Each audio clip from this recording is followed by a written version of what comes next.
Well, for the first time in 26, it's been a ridiculous amount of years. I've said in a preview video, the entire Belichick dynasty has been born, reigned, and then died in the span it took the Browns to win a playoff game and get back into the divisional round. So we're excited for that matchup. That matchup is against a team that is very familiar with the playoffs as of late, the Kansas City Chiefs. And to do that, I brought in Ryan from RGR Football. Ryan, how you doing today, man? I'm hanging in, man. You make it sound like a Game of Thrones kind of thing. At this point in the season, it's all epic. So coming into this game, I think it's interesting how this game is being talked about nationally, right? You have the Kansas City Chiefs coming in here, juggernaut, big dog team. Obviously, they earned their stripes last year. They won the Super Bowl, defending Super Bowl champions, best quarterback in the universe, many think. He is insanely talented and insanely good. And you have the Cleveland Browns in here, who a lot of people kind of feel like are a Cinderella. Now, I don't think this roster is a Cinderella roster the Cleveland Browns have, but I get why the story is more of a sentimental one. And I think a lot of attention has been, what's Patrick Mahomes going to do to this Browns defense? And I think that's where we need to start, right? Patrick Mahomes coming into this game. Now, the offense has been up and down coming into it, even though it's on Chiefs standards, it's been up and down. They're going to go up against a Browns defense that is not known for covering well in the secondary. What do you expect the Chiefs to do and come out attack offensively? Yeah, I think they've had a couple of weeks to get prepared. And Patrick and Andy together are kind of they double each other. You know, it's not just A plus B equals C. You know, they multiply. I think you're going to see a lot of aggression early. They're going to try to pepper them a little bit with, I think, some short underneath passes, not really looking to go downtown right away. That will definitely be in their game plan, but I think they're a little bit more apt to set it up this time as they get into like that 15-play script. And then I think they'll come back. It's not going to be a run-heavy script right off the bat, but I think they will get back to doing some run as well. Yeah, it's going to be interesting. You guys are going to have Clyde Edwards-Helaire back along with Le'Veon Bell. So you guys are going to be at full strength there. One of the battles that I think is interesting about this Chiefs game with the Browns is that battle on the line of scrimmage. The Browns defensive line has been, sometimes they're amazing, sometimes they're not. Part of the catalyst of that is Myles Garrett. He's a defensive player of the year candidate. For a good chunk of the season, he was playing insane football, but ever since he's come back from virus protocol, he's not necessarily been the same guy. And you have a Chiefs offensive line, which has been they're in that middle area, right? Where they haven't been so good that everybody's talking about them, but they're not necessarily a bad unit, even though they're out Mitchell Schwartz. But they're not necessarily the strength of this offense. Any worries there in Kansas City of that matchup being something that kind of bites the Chiefs against the Browns? I'll just say thank you, because they're like a patchwork quilt is what that offensive line is. There's two starters on that line. Eric Fisher at left tackle, who I'll be interested to see what you think, if he'll see Garrett a whole lot or not. And then you have the center, Austin Ryder. Other than that, they're all backups. And so it's been this kind of ongoing shuffling to see who's going to get it done. Mike Remmers looks like he's going to get back. He's been at practice. He should be out there at right tackle, which is going to be good because he is the immediate backup to Mitch Schwartz. So that should be a two-position thing. Interesting thing, Clyde Edwards-Helaire did not practice here on Thursday. He started the week fine, but it looks like they're going to back him off. He might not be able to go. I think that does change some things, particularly for that offensive line, because they have to do a little bit better job, especially in the zone run, the outside zone in particular for Clyde, than they do for Lev. Lev's got that vision. He knows where he's going a little bit ahead of time. And so that may actually play into getting them a little more space in the run game this particular game. But it all comes back to the pass. And the question mark for me is going to be, Garrett, but Larry scares me. That's the matchup that I'm going to be watching. Larry Ogunjobi on the inside. He's interesting, right? He's one of those players that frustrates you if you're a Browns fan, because there are some games where Larry Ogunjobi looks amazing. And then you flick on the tape for the Raiders game, and it's inexplicable how much he's getting dominated on the inside. One of the biggest issues with Larry, and one of the issues coming into this game that I'm a little bit concerned about, because it's been there when Larry plays a ton of snaps, is the shotgun run. Inside run if you're doing that. If you watch the Raiders game, they did that a ton to this Cleveland Browns defensive line, and that's how they were able to dominate line of the time of possession against them. Do you think that's going to be heavy in the Chiefs' game plan to see just attack that middle part of the field? Because even if you look at Pittsburgh, who's been terrible with the run, had some success running out the shotgun against the Browns. Yeah, it's something that, especially if Clyde were in there, but definitely with Lev as well. I think overall it's like 56% this year out of the shotgun runs. So it's going to be a heavy dose. Where it goes is going to be the bigger question, because they still like to run zone out of that shotgun. You're not going to see a ton of counter or anything power up the middle. That's for sure. It's going to be more about the RPOs. You're going to see some option. So they're going to try to hit the edges and see what they can get there. Yeah. So one of the reasons I think that line of scrimmage battle is going to be so important if the Cleveland Browns want to win this game is because the matchups in the secondary, they're not terrible, but they're not what you would want going up against the Chiefs. Like, yes, you will have Denzel Ward back. That on Tyreek Hill, that will be a solid enough matchup to where you can hope, hey, maybe Denzel keeps him to, Tyreek's normal output, like 80 yards a touchdown or 90 yards a touchdown. You just don't want Tyreek to go off, because then that becomes uncontainable. Travis Kelce, that's going to be an interesting solution there for the Browns, because sometimes they're good against tight ends, sometimes they're not. And then you have the issues with the slot all year, and then the issues on the other side with Terrence Mitchell. Sometimes he's good, sometimes he's not. He's going to be going up. I don't know who you guys start out there wide opposite of Tyreek more. Is it Miko, or is it or Sammy Watkins, even though Sammy Watkins never is healthy? Yeah, it would be Sammy normally, but Sammy's not practicing. He's not going to be available this game. So you're going to see Demarcus Robinson or Byron Pringle out there. You'll see McCole mostly in the slot. Mm-hmm. And that works just fine. I'm interested in that matchup as well, because Ward, I think, can win early in the route, but if he doesn't get his hands on Tyreek, I think that's something that's going to be trouble over the top. So my question is, like we saw them do some last week where they're showing single high and they're shifting into like a cover 2 shell. Are they going to give him dedicated help over the top or not? I think that might be one of the things that determines what Tyreek Hill does. Yeah, see, that's been an interesting question for the Cleveland Browns all year, right? Some games they do it. Against Pittsburgh, they were worried about it because Pittsburgh literally the week before did nothing but attack deep on this team and had success. The secondary for this team, the issue isn't really the corners. It's been the safeties, because ever since Grant Delpit went out, you have just had such a vacuum of speed back there. I mean, you're talking about a back end where like Andrew Sandejo is your fastest guy back there, and this is not a good situation to be in. You can't cover a ton of ground, and that does worry me about this, because I can just see it now. I mean, Andy Reid's going to find a way. I know he loves all those pre-snap movements and motions that he likes to do. He's going to find a way to try to get 87 on 23 or on Carl Joseph, who's a little bit slower than Sandejo and has more issue covering tight ends. So that's going to be what the game is for the Kansas City Chiefs, where they're going to just try to get those matchups that they can get, because they have so many weapons. It's not like they have to force it to Tyreek, and that's not what the Kansas City Chiefs do. They pass the ball around pretty well there. So that's one of the things that concerns me. And again, it's why I think the Browns, Myles Garrett needs to have a big day, because if you can make that offensive line be a bottleneck for that offense, then things start to open up, and opportunity, and that back end can't kill you as much. Also, my advice for the Browns is just don't blitz Patrick Mahomes. It never works. Nobody will listen. I say it's not worked in 3 years since he's been in the league. And one of the main examples I always tell people when they're like, oh, you got to get your hands on Patrick Mahomes. No. The Steelers at their peak, when they actually were Blitzburg, and Patrick Mahomes, it was like his second game, they went all out on the blitzes and they got murdered. He's only much, much, much better than he was in his first year. So do not blitz him. It's a bad idea. 2 guys you don't blitz in the AFC, Josh Allen and then Patrick Mahomes, because they will absolutely tear you apart. So I don't think they will, because the Browns just don't blitz a ton to begin with. They did when Miles wasn't out there, because they just had to compensate for lack of rush.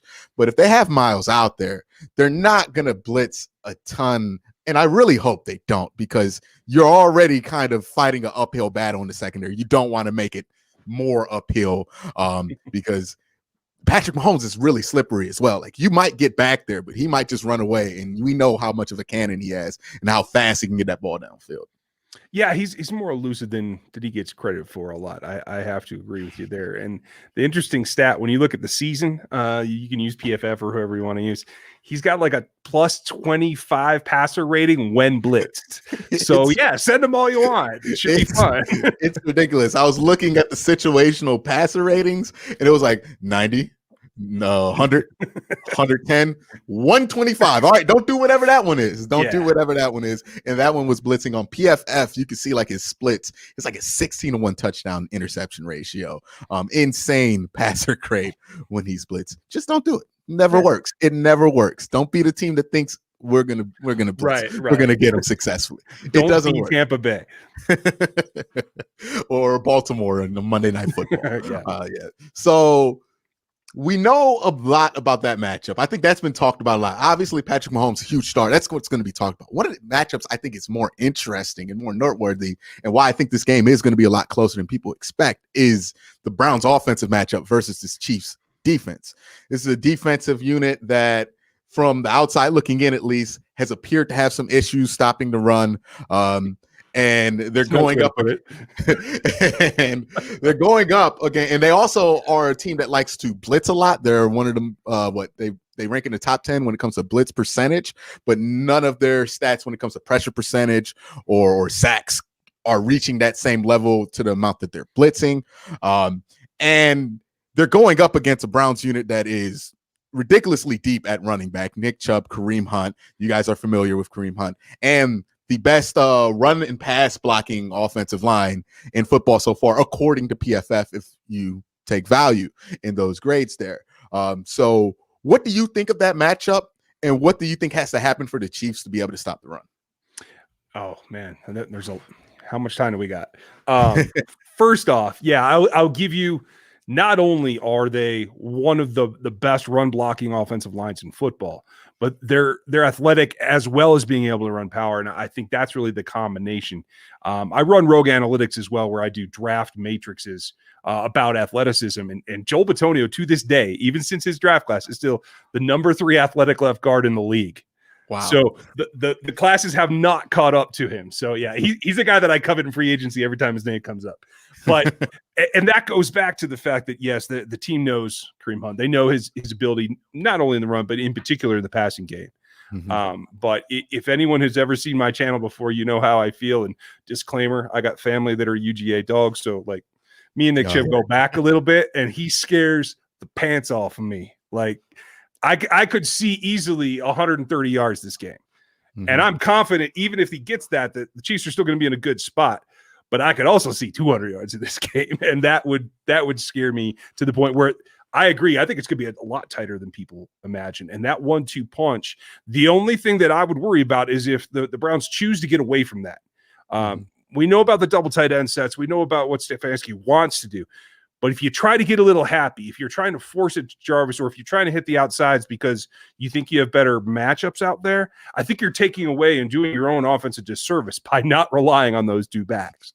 Mm-hmm.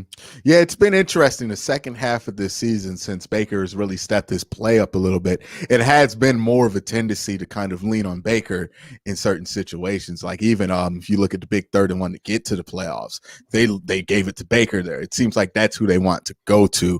But I agree with you.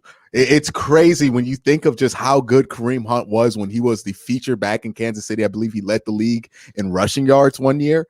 And when you see him, and when you see him run, and then you see Nick Chubb come in after him, it's always amazing. I'm like, Kareem Hunt's not bad at all. Like, he's a really good running back, but Nick Chubb is just so much better. Like, the vision is incredible, the athleticism. One of the things people don't know, he's quick, and then his vision on top of that. And then we all know how big Nick Chubb is. He looks bigger, faster, stronger than he was in college, and he was a beast in college. So all of those things, it kind of racks my mind how, like, 2 running backs went ahead of him in that draft class. But, you know, lucky us, right?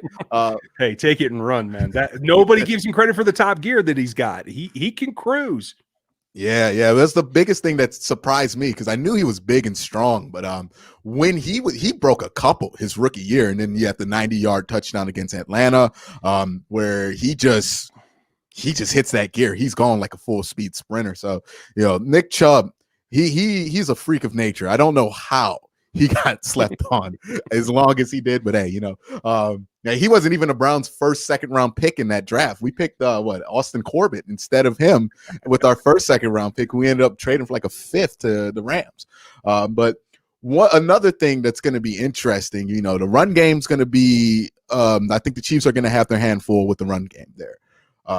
You talk about the Chiefs. I think their biggest chance to disrupt things is if Chris Jones can have a good game here, because when I look at things, it seems like Chris Jones by far and away is the best player on that defensive line. I don't know if Frank Clark's it just doesn't seem like he's had the year that he had last year on the defensive side. And if I were a Chiefs fan, that would concern me given that Chris Jones plays inside. And this Browns offensive line is strong, but they're really strong in the inside. And that's not the matchup that you would want if you want Chris Jones to have a big game. But what do you think about his chances of being able to have a big game against the Browns? You certainly are right on Frank. He has not had the season that he had last year. A lot of hubbub about that. We don't have anything confirmed, but they do function as a pair really well. So I don't think that you're going to see a whole lot of divorce between the two of them. They want to keep them on the same side if they can. They want to augment from the other side with whoever they feel has a decent matchup. Now, I'm not sure who's going to start at right tackle for the Cleveland Browns, but they could see anywhere from 4 or 5 different guys try to line up over them in order to just try to get that matchup. At the end of the day, Chris Jones has a unique ability. You can easily say that Aaron Donald's the best defensive lineman in this league. That's not a question. Chris Jones is right behind him, though, and it's a different kind of game. He is quicker. He is great with his hands. He doesn't give you that complete burst of power. So I think it really is that Batonio-Jones matchup is going to be great. And if you see them move Jones off of him and move him to the other side of the ball, that's why. And I think that's the one thing the athleticism is what's going to be making that determination. Now, that said, they've got a young guy in Turk Wharton that's going to play opposite him in passing downs. And they do have Derek Nottie, Mike Pennell, 2 guys that can stop the run pretty well. It's about having the right package out there. The Chiefs are very much, unfortunately, in a spot where they have to rotate their personnel based on what they're trying to do. And they get caught out of position quite a bit with who that guy is at the time. So at the end of the day, I think Chris Jones is going to get his. It's just not going to be an outlandish game. The question is going to be whether Frank Clark can raise his level of play from what we've seen the last few weeks. Yeah, that's going to be an interesting matchup to see. Now, one area of this team I don't know a ton about is this secondary. Of Tyrann Mathieu. He's a pretty good player. But outside of that, you got some guys who I think they have some solid corners. It's just I don't think not many people outside of Kansas City have heard of these guys. So what's the secondary like? And then how do you like their matchup against the Browns here? I think it's going to be interesting. You have 2 guys, one in Travarius Ward, undrafted free agent, guy that's really made his way in the league. He's got solid speed. He likes to play man. He's better in contact than he is in zone. Which is very reminiscent of Bashar Breeland on the other side, who's better in contact than in zone, but he doesn't have the long speed to go after. So the matchups outside, in particular, against Peoples-Jones, against Higgins, those are going to be interesting. I don't know if it's something enough that they can, who fights through contact, because that's definitely going to be part of the scheme. I think the matchup that's most intriguing to me is L'Jarius Sneed is probably going to line up in the slot or at least alternate with Tyrann. Mm-hmm. And trying to get isolated on Jarvis, right? And he has a speed to play with him, but he's a rookie. He's been really fortunate at one point he led the league in interceptions as a rookie. So I think that was week 6 or something like that. It's been a while. Mm-hmm. He did get hurt mid-season, so he's had some time off, but he has the ability. He has the ability to forget what just happened to him too. He's got super long arms, and he's a guy that comes up with PBUs when you don't think that he will. I think that's going to be the matchup to watch. They'll have Juan Thornhill over the top at the deep safety spot. And they'll have Dan Sorensen rotating in the safety spot. You will see a lot of dime as well. And so you're going to see those 3 safeties out there at the same time. And that's going to be the question mark is, I think one way that the Cleveland Browns have to be thinking about exploiting is with those tight ends on somebody like Dan Sorensen, who has had some trouble covering some of the more crafty tight end guys in this league. It's going to be all very interesting to watch. For the Kansas City Chiefs, we know the big names here. Who's your kind of underrated guy that you think is going to have to be a big factor in this game in order for KC to take the win home here? in order to take advantage of what I think they're going to see, it's going to be McCole Hardman, because I think he's going to have opportunities between the hashes. I think, especially if they're going to play 2 high safety shells, he's got to be the guy that hits it when he has to hit it. And that isn't something that McCole's always done. So that's going to be a bit of a challenge. And on the defensive side, I think you got to watch out for Turk Warden, because he's really up in his game, and he may be able to get pressure opposite Jones, which certainly wouldn't be something I'll sneeze at. All right, guys. Well, thank you, Ryan, for coming on for part 1. We're going to have Ryan back on tomorrow for part 2. So check it out. Don't go anywhere. Hit that subscribe button, hit that like button, and make sure you hit the subscribe button. Ryan, let them know where to find you. I'm over at RGR Football here on YouTube as well, and you can hear me on the Locked On Chiefs podcast every day. All right, definitely. I have a link down in the description below. Make sure you guys click that one. But for today, have a good one.